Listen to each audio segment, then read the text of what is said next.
What if getting fired wasn't the end, but the beginning of your greatest purpose? Welcome to the Two Marketing Moms podcast. I'm Kelly Callahan Poe. Today's episode is called Fired to Inspired, the Comeback Blueprint with Mary Korn. Mary is the author of Fired to Inspired, coming soon in 2026.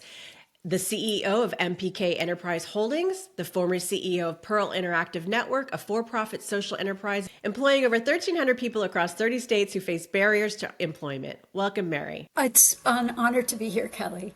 So in the field of advertising and marketing, we've all been laid off at least once in our careers, some of us many times in our careers. But your story is unique. Can you take us back to that moment when you were fired and what was going through your mind and what made you decide years later that this story needed to become a book? It's a great, excellent question. So I was a single mother with two kids who were just a few years away from going to college. And when I was fired, it was like the ground beneath me just collapsed because I didn't have a plan B. And I was incredibly humiliating and vulnerable because I'd only been on the job for 2 months. And, you know, in the book that you mentioned that I wrote, I own, in hindsight, all the things I did wrong. I mean, I did a lot of wrong things, but the worst thing I did is I took the job without doing internal excavation of who am I, what is my mission, what is my purpose, because quite honestly, the attraction of the job was a really nice title, what I thought would be nice looking offices and decent pay. But you cannot hang your hat on a career, something that it's like you get dressed every day, you go to work every day, if your heart and your soul is completely misaligned. So the biggest mistake I made was taking the job. But getting back to your question, I was terrified. I was lost. It was the scariest moment in my life because the very next day I woke up with, what the hell do I do now? And It was a fear that was so all-encompassing. If I hadn't had two children who depended on me, it might not have been as great, but it was a combination of humility, vulnerability, scarcity, terror, all mixed into one. But you've taken that experience and you've turned it into a platform. And you have 3 pillars for turning a career setback into a breakthrough. Can you walk us through them and can we talk about each one? Absolutely. So let's talk about overcoming fear, because for all of your listeners who've been fired, it's humbling, it's humiliating, especially when you go to social events and people say, hey, what are you doing? Are you still with that company? How's your new job? And to respond at a social gathering with, well, I'm not there anymore, but I thought you started 2 months ago. I did. Elizabeth Lesser wrote a book about this ground zero moment where she refers to it as the egg cracked in your life. And she talks about how you have a choice of you could fly or you could fall off a cliff. That's how I was feeling. And I remember walking through an alley really close to where I live and just praying really hard, just praying, oh God, please, please, just tell me what to do. And here's the deal, God. I promise you, if you give me a hint of what I'm supposed to do next, because I am lost. Look at me, God, I am on my knees. I am begging you, tell me what to do. And I said, here's the deal. You tell me what to do, and I will make it up to you. And I will dedicate a good part of the next part of my life to teaching a course on overcoming fear. So before I forget, Kelly, there was a book that a friend gave to me that was just perfect timing. And the book was called Feel the Fear and Do It Anyway. And it's also a workbook. And that book was a lifesaver. But getting back to the voice in the alley, the voice in the alley said 2 words. The voice said, medical associations. And I'm like, what? Medical associations? So I didn't question it because those were the words. I went home and I got on a call and I called the vast majority of CEOs of medical associations in the Ohio area. And I started to do what's called informational interviews. That this is what led to the founding of the company, and informational interviews I did up until I sold the business just a year and a half ago. But getting back to fear, there are many techniques for overcoming fear, and I'll just talk about a few of them. Again, I highly recommend the book, Feel the Fear and Do It Anyway by Susan Jeffers. Among them is prayer. Even if you don't believe in God, it's kind of comforting to think that you could just turn this over to a divine force. It's free, and you can do it all the time. The second tool for overcoming fear is exercise, because when you lose your job, you don't feel like you have any control whatsoever, but over your body, you do. And if you can't afford a gym membership, walking is free. Running is free. You could probably watch all kinds of YouTubes, but it's first of all, it's good for your mind, it's good for your body, and it's good because you have to have some sense of control over your life.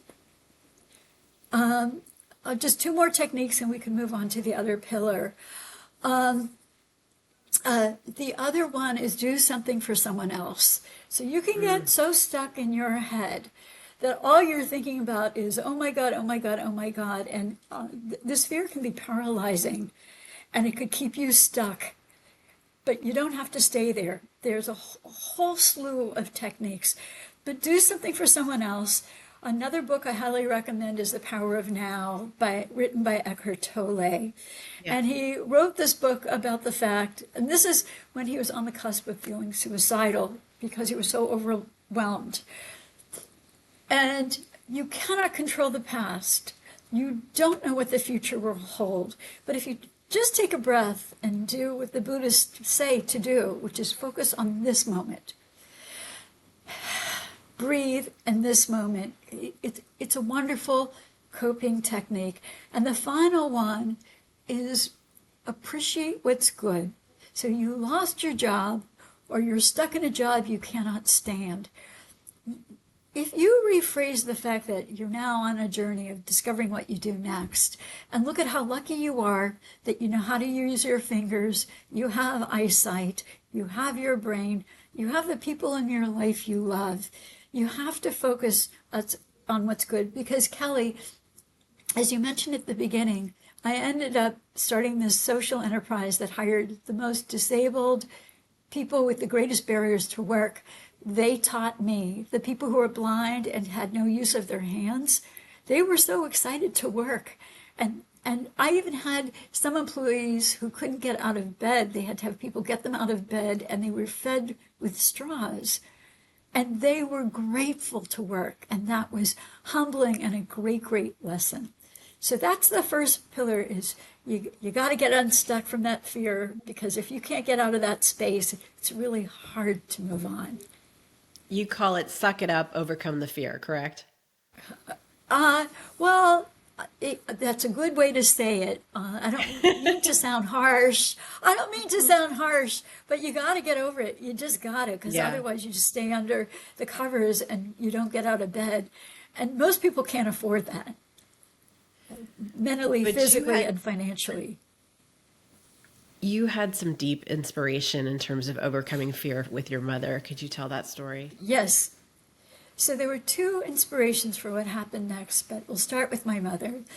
My mother was a Holocaust survivor and one of the bravest people I knew. So at the age of 13, she was put on a car that was headed to the death camps.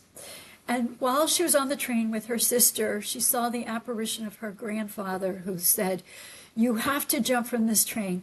You have no choice, because if you don't, you will die." And so my mother and her sister jumped from a train that had SS guards with machine guns. They jumped from the train and they survived. So my mother was in a camp, and by the way, as an interesting side note, she was at Bergen-Belsen, which is also the same camp as Anne Frank. And she always told me my whole life that she thought that Anne Frank worked at the machines next to her. They both worked in thread machines.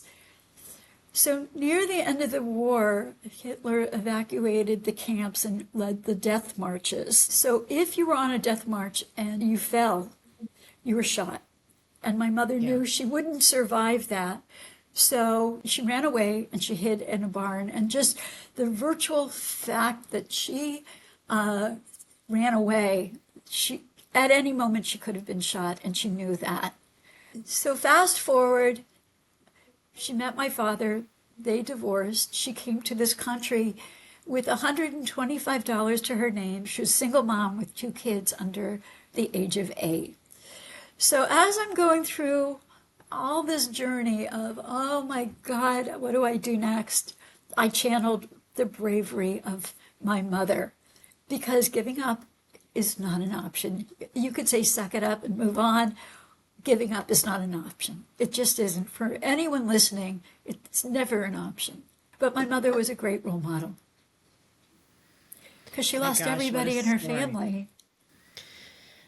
So, I mean, most people don't have that as a role model. That's extremely powerful. The second pillar that you have is related, really, which is know your purpose, right? Can we talk about how you found your purpose through this experience? Yes. So the biggest mistake I made was taking the job in the first place. And it was a Yeah. mistake because I was burned out on my previous corporate job, high paying. I wanted a change. I took the first job that went along because I just wanted something. I was completely burned out of my first job, disengaged. And I didn't do the work on myself to do an internal excavation of who am I? What makes my heart sing? What am I passionate about? What is my purpose? What is my mission? And Kelly, everybody on this earth has a mission. And I believe it's your God-given right to do work that really resonates with your heart, with your soul, with your purpose. And one of many mistakes I made was taking the job that was totally disconnected from who I am. And by the way, I mentioned before this call that there are 2 or 3 or 4 books I could recommend to people who are not sure of, oh my God, what do I do? Where do I go? So amongst some of the books, and I won't belabor it, but there's some great books, and some of them I'd like to mention is The Artist Way by Jules Cameron, Designing Your Life. Oh, I love this one. I don't know what I want, but it's not this. Believe it or not, Blue Ocean Strategy, because whoever you are, whatever you do, you have to have something unique about you. Kelly, I mentioned I was a government contractor. I did call Yeah. centers for the federal and state government. It's not enough to do whatever it is you do, but it's what makes you different. Whether you're looking for a job or you're wanting to launch or create a new business, what is it about you that is so incredibly different than the herd? So anyway, those are just some books I want to recommend, but it's so important to excavate, who are you really? And I mentioned earlier, I'm going to have a workbook on my website that's downloadable on finding your life purpose. But whether you use my workbook, which will be free, or you get these books, it's so important. If you don't know where to begin, get a career coach, get some of these books. There are a ton of books on what is your purpose, what is your mission. But whatever you do, don't just take a job to take a job because you feel you have to, Yeah. because life is short. Find something that resonates with your heart, with your soul. And the third pillar is the art of informational interviews. So, Kelly, a big Yes. part of my life I have spent in this desert of what is my life purpose, going from one job that was meaningless to another job that was meaningless. And then I signed up for a course with a career coach that we did team informational interviews. And essentially, an informational interview is a call where you have a script, and the script I started my business with to the CEOs of medical associations is, hello, my name is Mary Korn. I have 20 years of background in sales and marketing and healthcare, and I just want to schedule about 20 minutes of your time to talk about how my skills and my interests and passions lend themselves to the needs of your association. It's that simple, a well-crafted pitch. A big part of doing these informational interviews is if you ask 100 people, 20% will say yes, unless they're warm leads.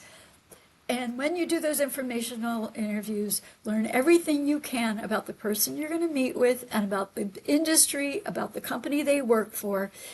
You do not ask for a job. You don't ask for contracts. What you do is ask for advice, ask for wisdom, ask for what skills you don't have. Because essentially what you're doing is you're creating a relationship that, oh, by the way, could absolutely end up in contracts, which it did for me. Or, oh, by the way, could end up in the job that you really want. So those are the 3 pillars of fired to inspired. I can vouch for the third one because I've used the third one extensively when I moved from the West Coast to the East Coast, and I didn't have any contacts on this side of the coast. And it led to all of the jobs that I had, and just reaching out directly to very senior people to ask for advice. Everyone wants to give advice. So I think that's very wise. Thank God for LinkedIn, and thank God for AI, Yeah. because if you're not good at crafting your script, have AI help you work on it. I mean, these are tools that weren't as well developed when I started out, but they're wonderful. Yeah. Can you talk to us a little bit about the social enterprise that you built that employed people that society had written off, and how that really kind of, what happened to you inspired your mission? Okay, so I want to mention another inspiration was the movie and the book, Schindler's List. So for those of people in your audience that are not familiar with Schindler's List, Schindler was a German, I believe he was German industrialist, a great businessman, and he discovered that he could save lives by creating work where, oh, by the way, he didn't care about profit. All he cared about was, he didn't care about the widget. He just cared about saving lives. So I'm a clinical social worker by background who loves business. And that movie had a major impact on what happened next. And I hope you don't think this is too hokey, because I'm not talking about religion. I'm just talking about a spiritual quest. All along my journey, there were conversations that I had where there was a synchronicity. People came along that was synchronistic, but strange things happened that forged the path. Yeah. So here I am, alone, single, absolutely terrified, and I start making the informational interviews, and I call a CEO of a medical association. 6 weeks later, he calls back and he said, I don't have a job, but I'll give you sponsorship dollars for every sponsorship you bring our association. I did the math. I couldn't afford to raise my kids on sponsorships for one association. And my fiance, or he was my boyfriend at the time, said, I have a great idea. Hire this woman who's a quadriplegic. She hasn't worked in 10 years, but her mind is good. She doesn't have use of her hands, but she'll stay, because call centers, which is essentially what I started, have the highest turnover rate, probably higher than McDonald's. People last a day, 5 days, a month. So my first bona fide employee was a woman named Linda, quadriplegic, had MS, and had been a former teacher, hadn't worked in 10 years. When I started the business, I used to travel to employees' homes and meet them. So I met her. I live in Columbus. I went to Cleveland, Ohio. I met her family, and by the time I left, they cleared off their dining room table and set up a workstation for her. And by the way, there's so much great technology that people who have disabilities, whether they're blind or paraplegic, they can work from home. So, and keep in mind, Kelly, when you're fired, it's amazing how courageous and gritty you are, because you don't know what you're doing. You just do. So I went to her home, and her parents literally, she could not get out of bed by herself. So her parents had to get her out of bed. She couldn't feed herself. She fed herself with a straw. We put her to work on the first client contract. She raised over 140,000 in sponsorship sales within, I think it was the first 4 to 6 months I hired her. And I thought, you know what, I'm on to something. So then it was suggested that I hire a quadriplegic veteran who came back totally fine from Vietnam. He accidentally fell off his roof while he was cleaning leaves, paralyzed from the neck down. And I hired him to make outbound calls to people to re-up their insurance. And Kelly, this man changed my life and changed the course of the whole company. Because here is this disabled vet who does calls that nobody wants to make, cold calls to get people to re-up their insurance. It's not a pleasant job. But he was so motivated that there were days he couldn't get out of bed. So he had the rehab engineer create a hospital table over his bed for days. He couldn't get out of bed. He didn't want to miss work. So when I talk about this divine hand, I started hiring more and more people with severe disabilities. And someone at the Ohio Rehab Services Commission found out what I was doing. And they said, this is that divine hand. We have $80,000. We won't give you the money, but we will spend it any way you tell us, so you could just keep hiring people with severe disabilities. So I asked for three things. I asked for technology that would enable people who are blind or paraplegic to work from home. So I wanted a phone system. I asked for laptops for all 10 employees because the goal was 10 hires. And I asked them to help me screen people to hire. And up until then, like I said, I didn't know what I was doing. And they said I had to have a business plan to qualify for the grant. And for your listeners, that business plan is everything. You have to do your numbers. You have to know what you're doing. The business plan will be the blueprint of what you're doing and what you're not doing. And lo and behold, I started growing and growing. But the problem with association sponsorships is they were short-term jobs. So I would hire people who'd been looking for 10 years, 7 years, and then the work would come to an end because it was sporadic work. And that's when that divine hand took me to a webinar on the beauty of government contracts. And the beauty of government contracts is they could be very large and they could be very long-term. And I sat at that conference and I was salivating. I was like, I can get competitive jobs, competitive pay, and insurance, and long-term jobs. So this appealed to the business part of my brain and the compassionate social work part of my brain. And that's when I focused on getting government contracts. That's when the company took off. And I literally went from, within 90 days, it wasn't an overnight success. It took 7 years to get my first big government contract. And it was big. It was 350 employees over 10 years. And no other space that affords women business owners that type of opportunity.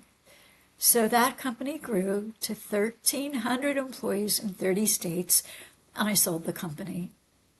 What a beautiful story. Yeah. For someone who's listening right now, who's struggling, who has faced a job loss or a major career setback, what's the one mindset shift you'd encourage them to take that would change everything? Do all the work to overcome the fear, because you have no option. That is just not an option. You can't dwell on it. We all have setbacks. If I leave you with anything, is getting fired was the best thing that ever happened, because I got to do work that I passionately loved, that completely resonated with my heart, with my soul. So instead of viewing, oh my God, I lost my job, as a setback, see it as an opportunity to dig inside of your heart, your soul, find what you really want to do, and spend the rest of your life loving what you do, because you deserve it and you have a mission, and use it as an opportunity to live your mission. That's beautiful.